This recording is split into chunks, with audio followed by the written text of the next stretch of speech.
नमस्कार। रोजाना हिमाचल के खास बुलेटिन में आप सभी का बहुत बहुत स्वागत है।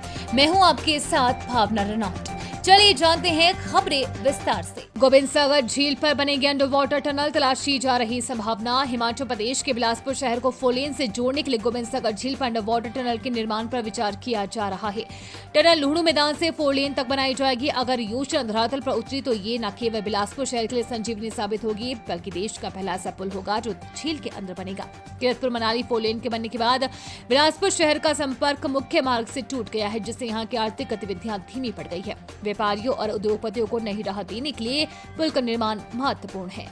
शिमला में विलुप्त होने की कगार पर 150 साल पहले बने बर्फ के कुएं। हिमाचल प्रदेश की राजधानी शिमला में कुछ दिन पहले हुई हिमपात के बाद जहां बर्फ पूरी तरह पिघल गई है, वहीं जाखू के बर्फ के कुएं में 6 दिन बाद भी बर्फ देखी जा सकती है। बर्फ के कुओं को स्नो पिट्स कहा जाता है। इनका निर्माण 150 साल पहले ब्रिटिश शासन के दौरान हुआ था। इनका उपयोग उस दौरान बर्फ इकट्ठा करने के लिए किया जाता था। आज ये धरोहर आधुनिकता और जलवायु परिवर्तन की मार झेल रही है तथा इनका अस्तित्व अब खत्म होने लग गया है। ये कुएं जमीन में पानी की मात्रा बढ़ाने का भी काम करते थे।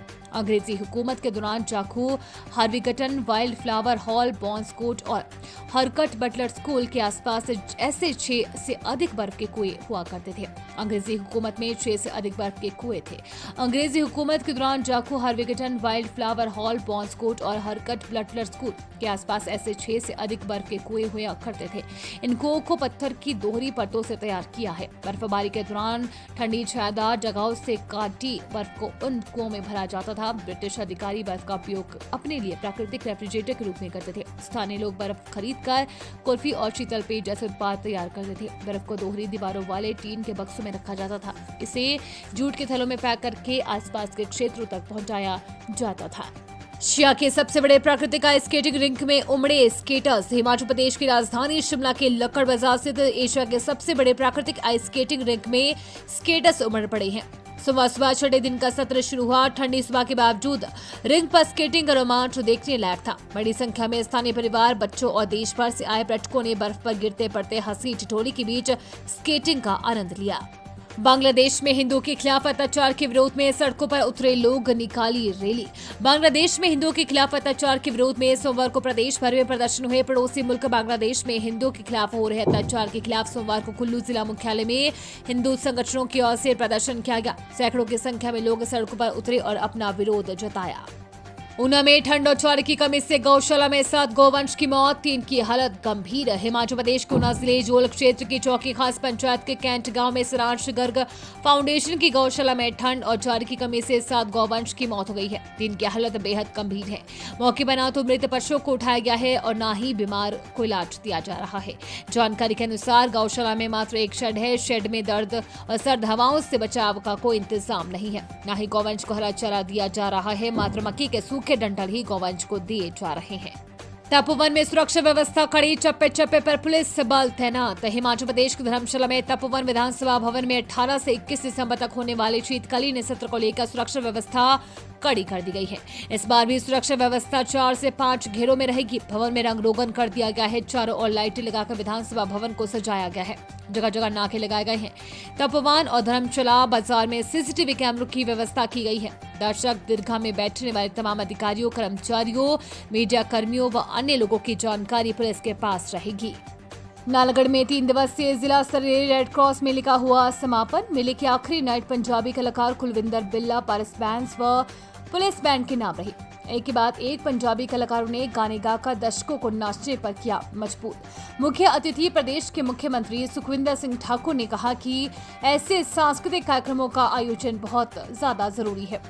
नालागढ़ में 3 दिवसीय जिला स्तरीय रेड क्रॉस मेले का समापन हो गया है और इस समापन समारोह में प्रदेश के मुख्यमंत्री सुखविंदर सिंह ठाकुर मुख्य अतिथि शामिल हुए थे।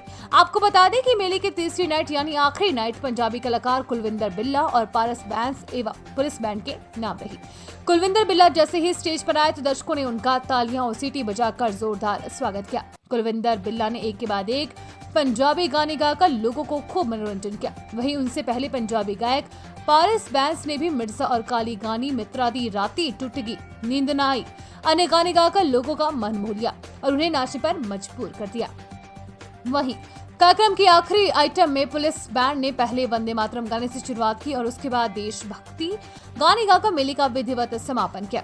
इस मौके पर लोगों को संबोधित करते हुए प्रदेश के मुख्यमंत्री सुखविंदर सिंह ठाकुर ने कहा कि पूरे 5 साल बाद इस रेड क्रॉस मेले का आयोजन हुआ है। उन्होंने कहा कि ऐसे सांस्कृतिक कार्यक्रम आयोजन बहुत ज्यादा जरूरी होते हैं।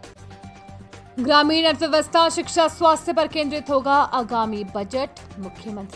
मुख्यमंत्री ठाकुर सुखविंदर सिंह सुक्खू ने आज नलगढ़ विधानसभा क्षेत्र के बरूणा में जनसभा को संबोधित करते हुए कहा कि आगामी बजट में प्रदेश सरकार द्वारा ग्रामीण अर्थव्यवस्था, शिक्षा और स्वास्थ्य क्षेत्र पर विशेष ध्यान दिया जाएगा। उन्होंने नालागढ़ में बिजली बोर्ड का अधीक्षण अभियंता कार्यालय, रामशहर में अग्निशमन केंद्र और क्वारणी वसाई चड़ूग में पटवार वृत्त खोलने की घोषणा की। उन्होंने बरूणा इंडोर स्टेडियम को 2 करोड़ रुपए प्रदान करने, चिकनी घाट पर पुल का निर्माण और सड़कों के सुदृढ़ीकरण के लिए उचित आर्थिक सहायता मुहैया करवाने की घोषणा की। मुख्यमंत्री राजकीय वरिष्ठ माध्यमिक पाठशाला जोंगो का नाम शहीद राइफलमैन राजेश ऋषि के नाम पर करने की घोषणा की। उन्होंने कहा कि नालागढ़ में एकीकृत खेल परिसर के निर्माण के लिए राज्य सरकार पूरी वित्तीय सहायता प्रदान करेगी। उन्होंने पंजेरा में प्राथमिक स्वास्थ्य केंद्र खोलने की घोषणा भी की। ठाकुर सुखविंदर सिंह सुक्खू ने कहा कि वो जल्द ही 1 मेगावाट क्षमता की ग्रीन हाइड्रोजन परियोजना का शिलान्यास करने के लिए नालागढ़ आएंगे। उन्होंने कहा कि ग्रीन हाइड्रोजन भविष्य की अहम ऊर्जा है और राज्य सरकार पर्यावरण संरक्षण के प्रयास कर रही है ताकि आने वाली पीढ़ी को स्वच्छ जलवायु और वातावरण मिल सके। उन्होंने कहा कि प्रदेश सरकार गरीब और वंचित वर्गों के उत्थान के लिए निरंतर प्रयासरत है। साधन संपन्न परिवार को सब्सिडी छोड़ने के लिए प्रोत्साहित किया जा रहा है। पोल्ट्री फार्म वाले हो जाएं सावधान, बर्ड फ्लू के खतरे को लेकर पशुपालन विभाग अलर्ट, कभी भी हो सकती है जांच। सोलन जिले में बर्ड फ्लू के खतरे को भांपते हुए पशुपालन विभाग ने अलर्ट जारी कर दिया है। बर्ड फ्लू के खतरे को लेकर विभाग की टीम पोल्ट्री फार्म से भी सैंपल उठाएगी। सैंपल जांच के लिए जालंधर व भोपाल स्थित प्रयोगशाला भेजे जाएंगे। 200 से ज्यादा पक्षियों वाले पोल्ट्री फार्म का होगा सर्वे। जिन पोल्ट्री फार्म में 200 से ज्यादा पक्षी हैं, उनका विभाग की टीम सर्वे भी करेगी। विभाग ने ऐसा कदम पक्षियों में बर्ड फ्लू बीमारी से बचाव के लिए उठाया है। साथ ही इस बात की भी विभाग ने ध्यान रखा है कि ऐसी कमर्शियल जगह जहां सैकड़ों पक्षी हो, वहां पर बर्ड फ्लू का खतरा अधिक रहता है। हिमाचल में पहाड़ों की रानी शिमला सबसे गर्म, रात का पारा 10.9, ऊना में -0.7 डिग्री दर्ज। हिमाचल में दिसंबर में मौसम में अजब बदलाव हुआ है। पहाड़ों में रात का मौसम गर्म और मैदानों में कड़ाके की ठंड पड़ रही है। मौसम शुष्क रहने और लंबे समय से बारिश न होने से शिमला का न्यूनतम पारा पूरे प्रदेश में सबसे ज्यादा है। सबसे गर्म जिले ऊना में न्यूनतम पारा -0.7 डिग्री, जबकि हिल्स क्वीन शिमला में 10.9 डिग्री सेल्सियस पहुंच गया है। रविवार को ये 12.2 डिग्री सेल्सियस दर्ज किया गया था। 2 दिन में शिमला के न्यूनतम पारे में 3 डिग्री की बढ़ोतरी हुई है। शुक्रवार रात को शिमला में न्यूनतम पारा 9 डिग्री था। मौसम केंद्र शिमला ने 22 दिसंबर तक मौसम साफ रहने का पूर्वानुमान जताया है। निचले पहाड़ी और मैदानी क्षेत्रों में 20 दिसंबर तक शीतलहर चलने का येलो अलर्ट जारी हुआ है। ज्वालामुखी नदौन NH पर जाम, 7 किलोमीटर के सफर को लगे 1.5 घंटा। उपमंडल मुख्यालय ज्वालामुखी के ज्वालामुखी नदौन नेशनल हाईवे पर डेहड़ा के पास 1.5 घंटे तक लंबा जाम लगा रहा। 7 किलोमीटर के सफर के तय करने में 1.5 घंटे का समय लगा। इससे ज्वालामुखी मंदिर पहुंचे श्रद्धालुओं के साथ ही अन्य लोगों को भी परेशानी का सामना करना पड़ा। नशे की रोकथाम के लिए समाज की सक्रिय भागीदारी जरूरी, पठानिया। प्रदेश में नशे की रोकथाम के लिए राज्य सरकार ने व्यापक अभियान चलाया है। इसे सफल बनाने के लिए समाज की सक्रिय भागीदारी जरूरी है। रविवार को विधानसभा अध्यक्ष कुलदीप पठानिया ने नूरपुर विधानसभा क्षेत्र के ग्राम पंचायत डेहड़ के गांव गतला में स्मारक का शिलान्यास किया। ये स्मारक वर्ष 2018 के बस हादसे में जान गंवाने वाले बच्चों की स्मृति में निर्मित किया गया था। उम्मीद है आपको आज का बुलेटिन पसंद आया होगा। इसी के साथ हिमाचल की तमाम खबरों को जानने के लिए रोजाना हिमाचल के पेज को फॉलो, लाइक और सब्सक्राइब करना बिल्कुल न भूलें। धन्यवाद।